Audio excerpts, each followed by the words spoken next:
Assalamu alaikum students. Today's topic is unemployment. First of all, we will discuss what is unemployment. Economics में unemployment ऐसी situation को refer करती है जिसमें लोग जो हैं जॉब करने के लिए तैयार हों लेकिन उन्हें जॉब अपॉर्चुनिटीज़ जो है वो अवेलेबल ना हो. एक पर्सन जो कि फ़िज़िकली फ़िट है, मेंटली साउंड है, वेल क्वालिफाइड है और वो एग्जिस्टिंग वेज रेट पर काम करने के लिए तैयार भी है, लेकिन अगर उसे जॉब नहीं मिलती तो इस सिचुएशन को हम अनएम्प्लॉयमेंट का नाम देते हैं. बेसिकली अनएम्प्लॉयमेंट की क्लासिफिकेशन दो तरह से की जाती है. एक को कहा जाता है वॉलंटरी अनएम्प्लॉयमेंट और एक दूसरे को कहा जाता है इनवॉलंटरी अनएम्प्लॉयमेंट. वॉलंटरी अनएम्प्लॉयमेंट क्या होती है कि ये ऐसी अनएम्प्लॉयमेंट है जो उस वक्त एग्जिस्ट करती है जब लोगों को अपॉर्चुनिटीज़ अवेलेबल हैं काम करने की, लेकिन वो काम ना करना जो है वो चूज़ करते हैं. इसमें रिसोर्सेज जो हैं वो ख़ुद से डिसाइड करते हैं कि वो ये जॉब एक जॉब को दूसरी जॉब के लिए जो है वो छोड़ देते हैं कि नहीं, हम ये जॉब नहीं करना, हमने दूसरी जॉब. ख़ुद से जो है वो अनएम्प्लॉयमेंट को चूज़ करते हैं. वॉलंटरी अनएम्प्लॉयमेंट के कंट्रास्ट में आ जाता है इनवॉलंटरी अनएम्प्लॉयमेंट, जिसमें रिसोर्सेज को फोर्स आउट किया जाता है वर्क से. इसको हम फोर्स्ड अनएम्प्लॉयमेंट भी कहा जाता है, यानी कि जिसमें लोगों को जॉब्स जो हैं वो अवेलेबल ही नहीं होती. काम करना वो चाहते हैं लेकिन उन्हें काम जॉब अपॉर्चुनिटीज़ जो हैं वो अवेलेबल नहीं होती. बेसिकली अनएम्प्लॉयमेंट की 6 टाइप्स हैं: seasonal unemployment, cyclical unemployment, technical unemployment, frictional unemployment, structural unemployment and disguised unemployment. इनको हम फर्दर डिस्कस करते हैं. सबसे पहले आ जाता है सीजनल अनएम्प्लॉयमेंट. सीजनल अनएम्प्लॉयमेंट ऐसी सिचुएशन होती है जिसमें नंबर ऑफ़ पर्सनस जो हैं वो कुछ मंथ्स के लिए काम करने के लिए काबिल होते हैं, उसके बाद उन्हें जॉब्स जो हैं वो अवेलेबल नहीं होती. इसकी एग्जांपल, सबसे अच्छी एग्जांपल आप एग्रीकल्चर सेक्टर को देख सकते हैं. Agriculture is a seasonal activity. यहाँ पर साल के 6 महीने में जो है वो काम होता है, नहीं होता. यहाँ पर लेबर को एक वक्त में सोइंग के लिए, हार्वेस्टिंग के लिए, वीडिंग के लिए, थ्रेशिंग के लिए जो है वो काम मिलता है और दरमियान में दरमियान के अरसे में जो है लेबर की जो डिमांड जो है वो नहीं होती. तो एग्रीकल्चर लेबर जो है वो इस पीरियड में ख़ुद को अनएम्प्लॉयड पाता है. तो इस तरह के अनएम्प्लॉयमेंट जो कुछ अरसे के लिए हो उसको हम सीजनल अनएम्प्लॉयमेंट का नाम देते हैं. फिर आ जाती है साइक्लिकल अनएम्प्लॉयमेंट. साइक्लिकल अनएम्प्लॉयमेंट क्या होती है? It occurs when there is not enough aggregate demand in the economy to provide jobs for everyone who wants to work. कि अगर इकोनॉमी में जो डिमांड फॉर लेबर जो है वो सप्लाई ऑफ लेबर से कम हो तो ऐसी सिचुएशन में जो अनएम्प्लॉयमेंट क्रिएट होती है उसको हम साइक्लिकल अनएम्प्लॉयमेंट का नाम देते हैं, जिसमें गुड्स और सर्विसेज की डिमांड कम हो जाती है, प्रोडक्शन कम हो जाती है, जिसकी वजह से वर्कर्स की डिमांड जो है वो भी कम हो जाती है. साइक्लिकल अनएम्प्लॉयमेंट जो है it is created due to the decrease in demand for labour. फिर आ जाती है टेक्निकल अनएम्प्लॉयमेंट. टेक्निकल अनएम्प्लॉयमेंट क्या है? It is caused by the technological changes और new methods of production in an industry और बिजनेस. आप देख लें कि जैसे कि इसके सबसे अच्छे एग्जांपल है the evolution of the automobile assembly plant. पहले क्या होता था कि गाड़ियों को जो है असेंबल करने के लिए मैनुअली लोग जो हैं वो हायर किए जाते थे, लेबर लगाई जाती थी.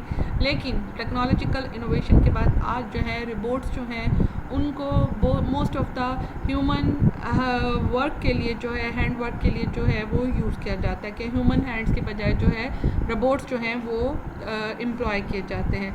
तो इस तरह की टेक्नोलॉजी की वजह से जो अनएम्प्लॉयमेंट क्रिएट होती है उसको टेक्निकल अनएम्प्लॉयमेंट का नाम दिया जाता है. फिर आ जाता है फ्रिक्शनल अनएम्प्लॉयमेंट.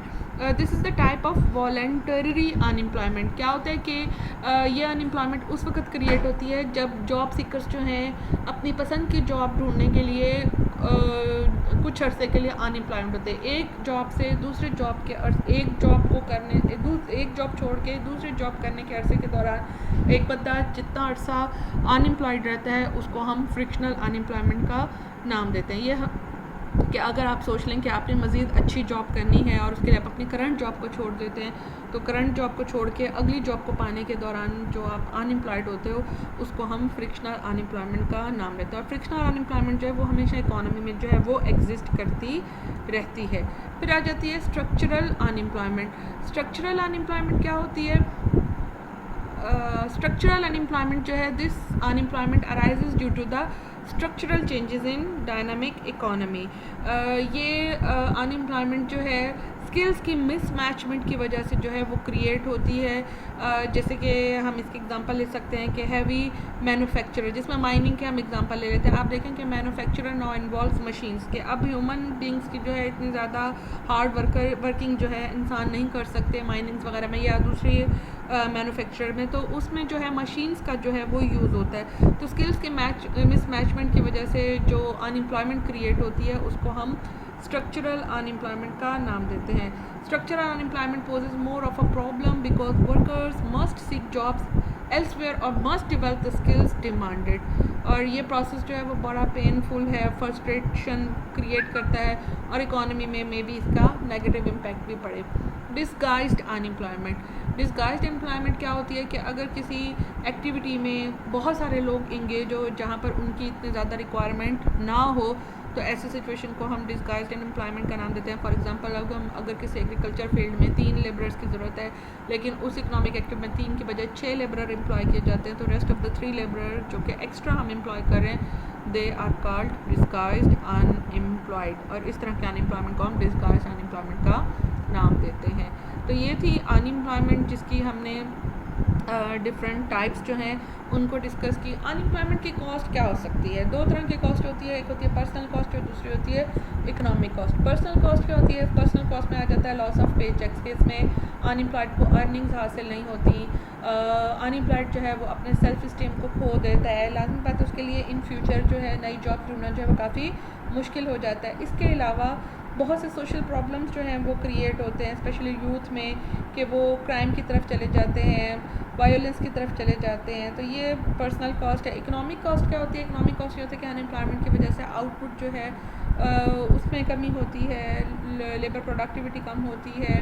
तो ये और क्या हो जाता है, और गवर्नमेंट बोरिंग जो है वो गवर्नमेंट बोरिंग बढ़ जाती है कि उसकी इनकम कम हो जाती है, टैक्स की शक्ल में जो है टैक्स रेवेन्यू जो है वो कम हो जाता है कि लोगों के पास अर्निंग्स नहीं होती, जॉब नहीं होती, जिसकी वजह से वो टैक्स वगैरह पे नहीं करते, जिसकी वजह से गवर्नमेंट की जो अर्निंग्स हैं वो कम होते हैं। गवर्नमेंट को जो है अनएम्प्लॉयड्स को बेनिफिट्स देने के लिए ज़्यादा स्पेंड करना पड़ता है। इसके अलावा अनएम्प्लॉयमेंट का जो इकोनॉमिक कॉस्ट है वो है lower GDP for the economy, कि इकोनॉमी जो है वो अपनी फुल कैपेसिटी पर काम नहीं करती, बिलो फुल एम्प्लॉयमेंट या बिलो कैपेसिटी जो है वो काम करती है।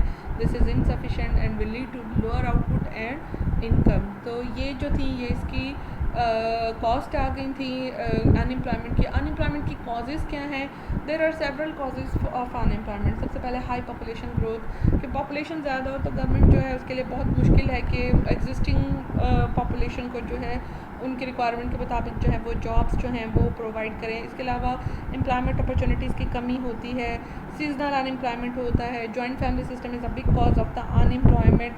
इसके अलावा डेवलपिंग इंडस्ट्रीज़ हैं, बहुत तेज़ी से जो है वो डेवलप नहीं हो रही है, insufficient rate of economic progress है। ये सब जो हैं these are the causes of unemployment. So students, this is the topic unemployment. Hope so कि आपको ये टॉपिक समझ में आ गया होगा। Thank you very much.